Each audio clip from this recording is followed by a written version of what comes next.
We thought, hey, Thankyou's got great momentum. This is going to be easy, A to B.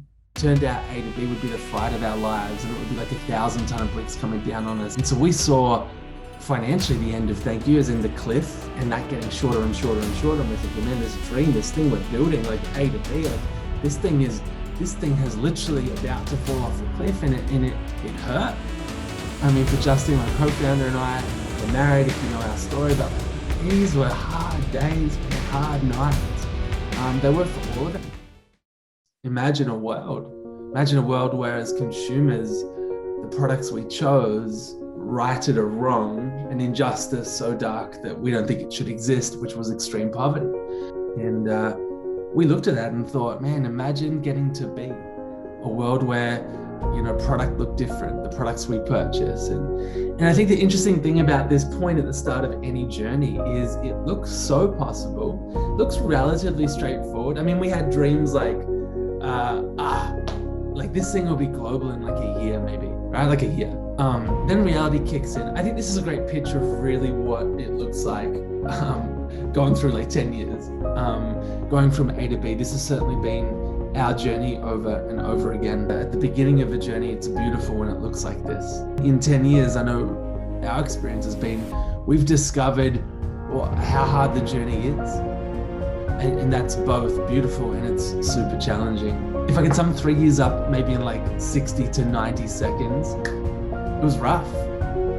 I mean, our launch, if you know the story, began with a product recall because there was a labeling issue. We then relaunched 12 months later. Our factory didn't supply product. Over a 5-week period, we lost about 350 customers. But I think what's interesting too is that you do have some highs, and we've definitely had some highs at Thankyou.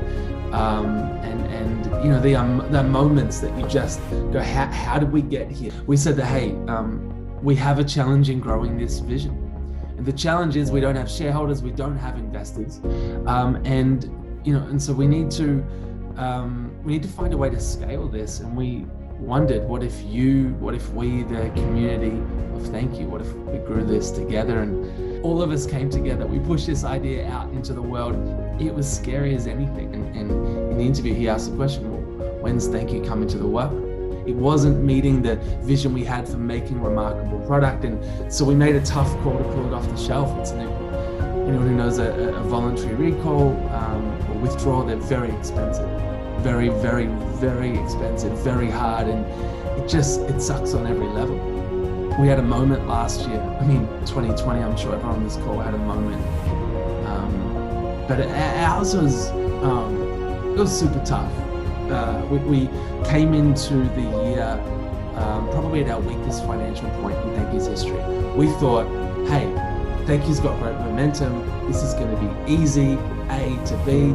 Turned out A to B would be the fight of our lives, and it would be like 1,000-ton of bricks coming down on us. And so we saw financially the end of Thankyou as in the cliff, and that getting shorter and shorter and shorter. And we're thinking, man, this dream, this thing we're building, like A to B, like this thing has literally about to fall off a cliff, and it hurt.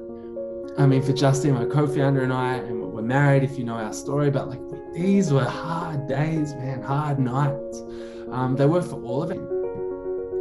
What I love about humans is humans who have shared vision that's bigger than themselves will always find a way. They'll always find a way to get to B. We ended up making not just our most profit in a year, but we made more profit in the space of those few months than our 12-year history. So the journey is hard, it is rough, it goes up, it goes down. What can you do in 10 years? You can have an idea, you can chase it, you can have some highs, you can have some lows, some moments of how did we get here. But I think you can also, discover more about who you are and then who you want to be. I think this process for all of us is a deeply personal and profound journey. So if we kind of set our sights on a long game, I know for me as a leader, it has been incredibly challenging, but also confronting to realize the change you want to see in the world really starts deep on the inside.